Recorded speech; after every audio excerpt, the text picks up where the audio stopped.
دیکھیے ہماری بندگی جزوی ہے، نمازیں ہم پڑھ رہے ہیں، روزے ہم رکھ رہے ہیں، مسجدیں عالی شان بنائی ہیں، مدرسے بھی بہت بڑے بڑے بن گئے ہیں، واقعتاً اس میں کوئی شک نہیں، لیکن سوال یہ ہے کہ اوپر جو چھت ہے وہ تو کافرانہ ہے، قانون تو اللہ کا نہیں ہے، کتاب و سنت کے احکام تو نافذ نہیں ہے۔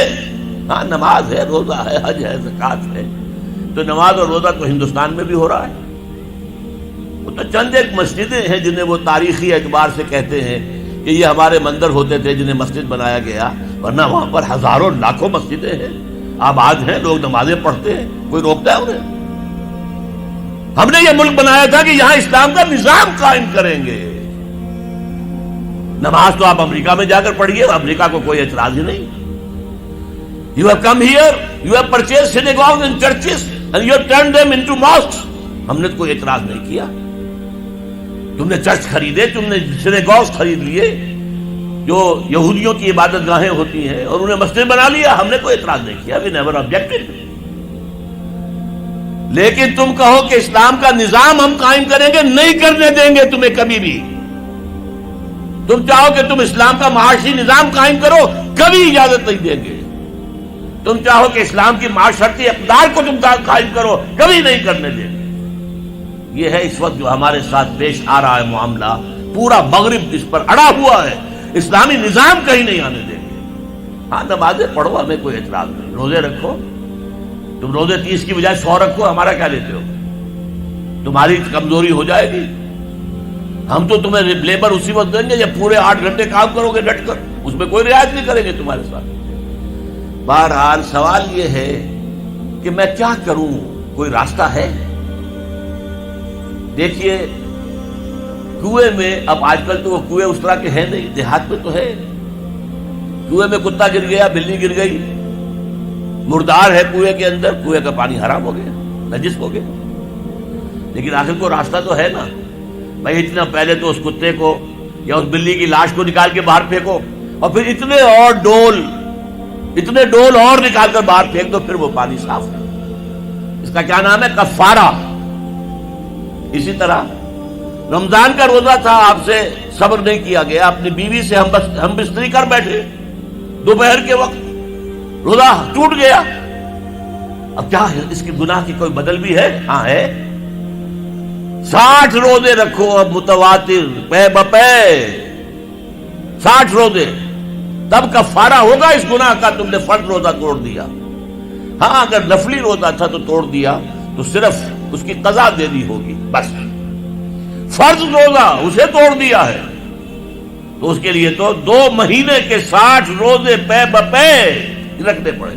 تو اب ہم جو کفر کے تحت زندگی گزار رہے ہیں، اور اس اعتبار سے اللہ کی نگاہ میں ہم کافر ہیں، لیکن سوال یہ ہے کہ جائیں تو کہاں جائیں، کریں تو کیا کریں؟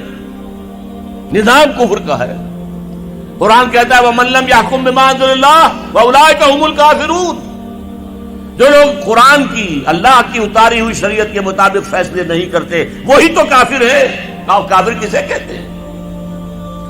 اقبال نے کہا نا، بتوں سے تجھ کو امید ہے، خدا سے نو امیدی، مجھے بتا تو صحیح اور کافری کیا ہے؟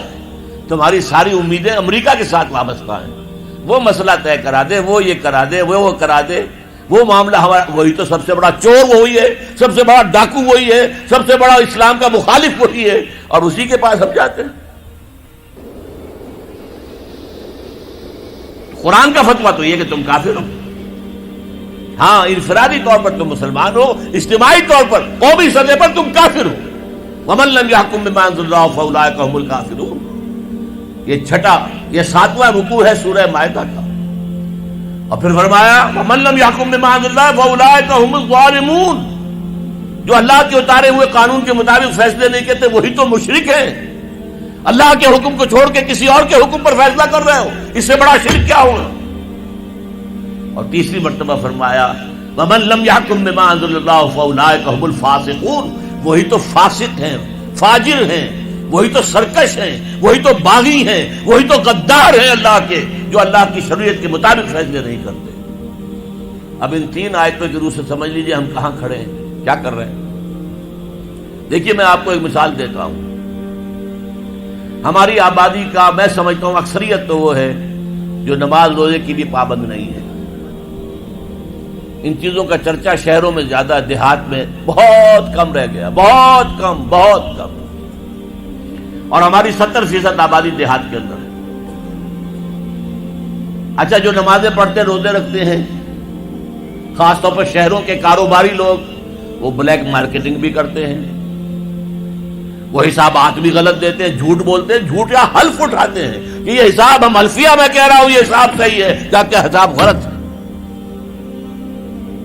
سودی کاروبار کرتے ہیں، اپنے کاروبار کو بڑھانے کے لیے سود کا قرضہ لیا ہے، سودی قرضہ لیا بینک سے، اپنی بلڈنگ بنانے کے لیے بہت بڑی قرضہ لیا ہے بینک سے. تو ان کی عبادت کیا ہوئی؟ وہ اس آیت کے ذیل میں آ گئے کہ نہیں؟ افتؤمنون ببعض الکتاب وتکفرون ببعض فما جزاء من يفعل ذلك منكم الا خزي في الحياة الدنيا ويوم القيامة يردون الى اشد العذاب وما الله بغافل عما تعملون. لیکن میں ان کو بھی چھوڑتا ہوں. فرض کیجئے ایک شخص ہے، نماز پڑھتا ہے پوری 5 وقتہ مسجد میں، رمضان کے روزے رکھتا ہے، اور بھی اللہ توفیق دیتا ہے ایام 20 کے روزے رکھ لیتا ہے، یا ہفتے میں 2 روزے رکھتا ہے، سوموار کے اور جمعرات کے وغیرہ، زکوٰۃ دیتا ہے، کاروبار بھی سارے حلال کر رہا ہے، حرام نہیں کر رہا، سود میں بھی براہ راست ملوث نہیں ہے، نہ پیسہ سود پہ اوپر بینک میں رکھ کر سود کھایا، نہ سود پر قرضہ لے کر کوئی اپنا کاروبار بڑھایا، نہ کوئی اپنا کارخانہ لگایا، نہ کوئی اپنی بلڈنگ اونچی بنائی. پردہ بھی اس نے اپنے گھر میں بالکل شرعی نافذ کر دیا. وہ اس پورے اسلام پر کاربند ہے جس میں وہ کاربند ہو سکتا ہے اس وقت، لیکن وہ اس قوم کا فرد ہے جو قوم اللہ کے فتوے کے مطابق کافر قوم ہے،